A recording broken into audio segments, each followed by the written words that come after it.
All right, everyone, this is Mr. Wyrick, and I'm going to go through this assessment number 2 review with you. I got my girl here doing camera, and I got my dog looking at me. So, number 1, sketch a histogram for a normal distribution, a right skew, and a left skew. So I'm going to do the normal here in the middle. Okay, if this is a histogram, I would expect it to kind of fall off on both sides, kind of like this, and be roughly symmetrical. So that would be a decent normal distribution. A right skew would have the same kind of mean and falling off on one side, but then we would have some higher data points out here on the right, or maybe even skip one and have some data points where we don't have something on the left. So if we think of this high point as still kind of the mean, we're not symmetrical over here, and that mean is being pulled to the right.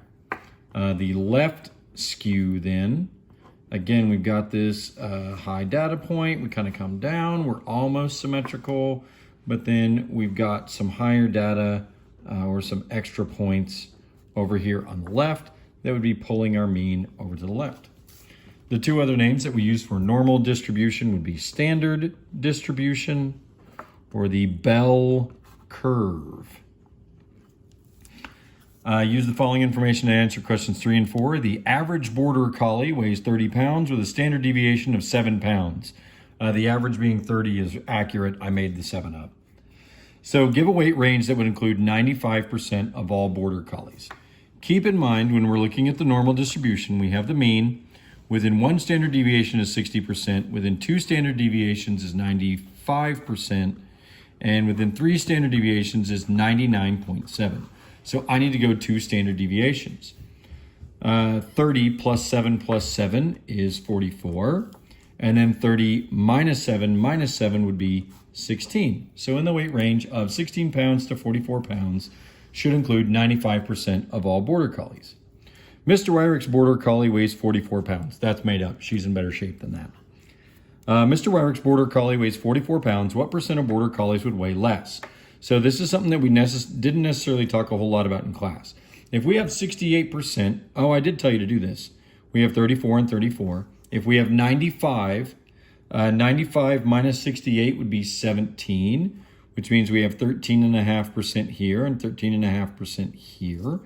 And then the last, the 99.7, that's adding 4.7, so that'd be 2.35 and 2.35 out here.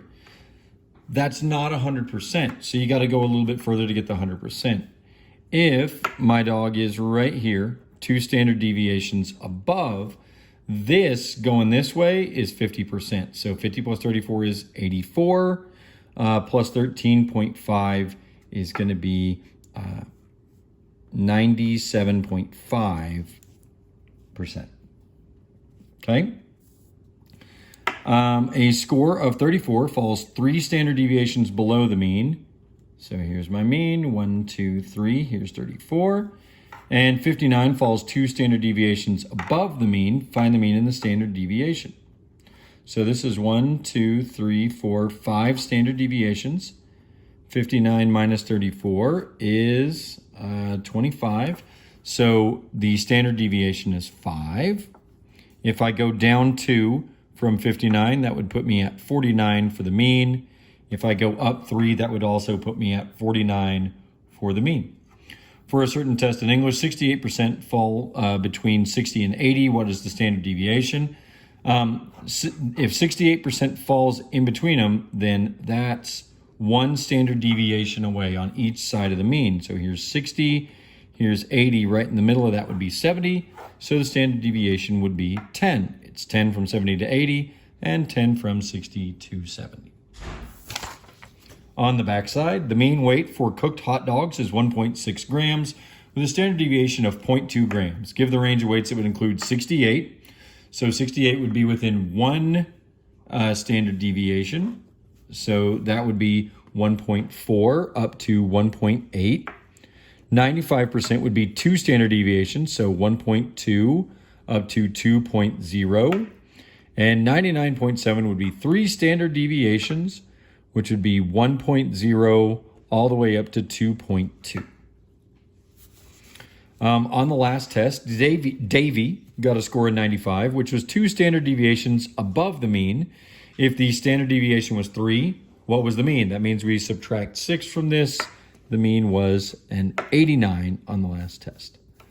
Number 9, the entire football team of 200 students ran the mile. The mean time was 7 minutes 30 seconds with a standard deviation of 30 seconds. How many players finished between 7 and 8 minutes? Well, if my mean is 7 minutes and 30 seconds, and we're talking between 7 minutes and 8 minutes, that's 30 seconds each way. That's 1 standard deviation, which would be 68%. But it says how many players. So I take my 200 football players and I multiply by 68% or 0.68, which means I get 136 players out of the 200. That's in that 7 to 8 minute range. And then number 10, a survey of high school students determined that the mean amount of time spent sending pictures on text or various apps was 2 hours per day with a standard deviation of 15 minutes.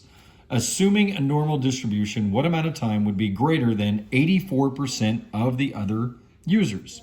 So you have to kind of think about this one.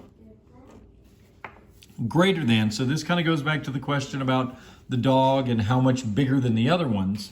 Everything to the left down here is going to be 50%. So then we think about how we had those standard deviations split up with the same math on the front.